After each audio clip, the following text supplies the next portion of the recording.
bonjour, je suis ravie de vous retrouver pour cette nouvelle émission consacrée aux enfants tyrans et j'ai le plaisir de recevoir le docteur Marie-France Lezé. Bonjour, docteur. Bonjour. Marie-France Lezé, vous êtes psychiatre pour enfants et adolescents à l'hôpital Robert Debré à Paris. Je rappelle votre dernier livre paru chez Odile Jacob, Les jeux dangereux.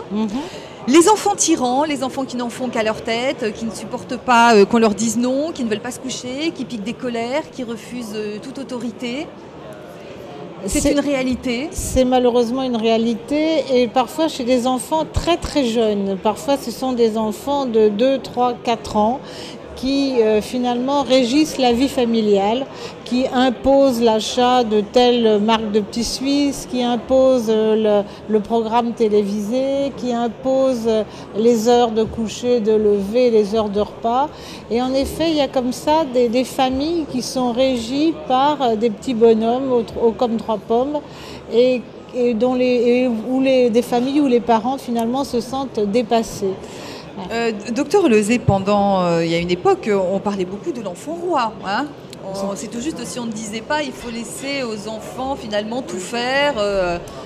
Alors peut-être que certains principes éducatifs ont été mal compris par certaines familles et qu'en effet, alors qu'on nous disait que l'enfant était une personne, c'est vrai que le bébé est une personne, mais c'est pas parce qu'il est une personne qu'il faut le laisser tout faire et qu'en effet l'éducation c'est d'apprendre à l'enfant les comportements prosociaux pour s'intégrer après dans la société.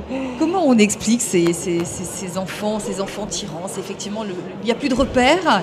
Voilà, alors dans certains cas, ce sont des enfants précieux. Alors quand je parle d'enfants précieux, c'est des enfants qui sont nés après des procréations médicalement assistées ou des enfants nés après la mort d'un enfant. Enfin, vous voyez, des enfants parfois c'est des enfants qui ont une position exceptionnelle ou qui ont failli mourir en période néonatale. Moi j'ai déjà entendu des mères dire je ne peux pas le contrarier parce qu'il a failli mourir à l'âge de 3 mois.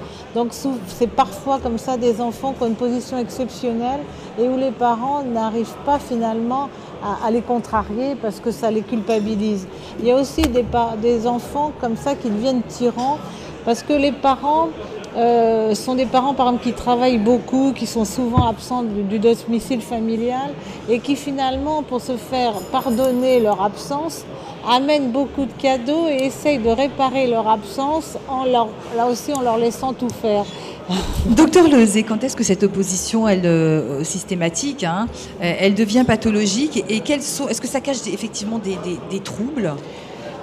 Alors disons que ces enfants, souvent au début, on dit sont seulement opposants. Alors en effet, l'opposition est normale chez tout enfant. À l'âge de 3 ans, on dit l'enfant aime bien dire non, voilà. Mais ça passe dans le développement. Ça devient donc pathologique quand les oppositions durent, quand la vie de la famille est mise en question, quand il y a une souffrance de la famille, et je dirais qu'il y a aussi une souffrance de l'enfant.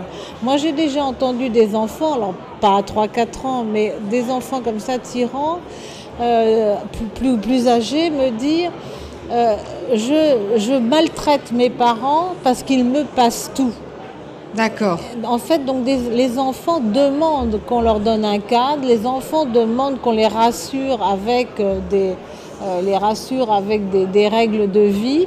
Et en effet, ces enfants qui finalement sont tyrans chez eux sont souvent malheureux.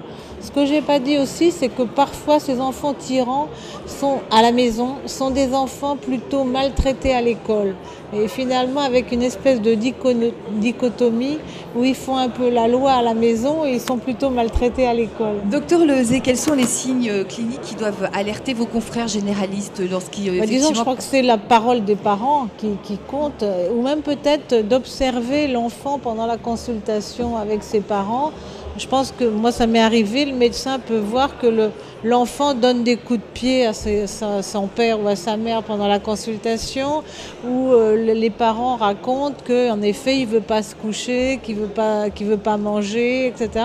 Donc c'est plus, on va quand même dans la souffrance des parents que le médecin va reconnaître les choses. Au niveau des thérapies?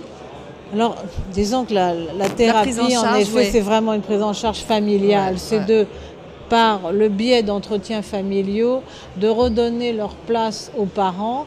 Je pense que les parents ne sont pas des copains, on n'est pas le copain de son enfant. Quand on est parent, on est parent.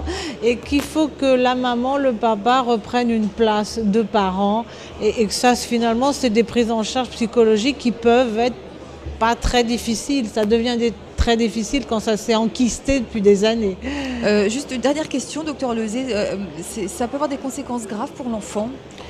Ça peut avoir des conséquences graves pour la famille, parce que parfois certaines familles sont battues. Je veux dire, parfois on peut voir des mères agressées physiquement. Par leurs enfants, et pour l'enfant lui-même, c'est grave parce qu'en effet, il ne sent pas de limite. Et pour s'insérer, c'est des enfants qui peuvent vraiment avoir de grosses difficultés pour s'insérer dans la société, pour progresser dans la société.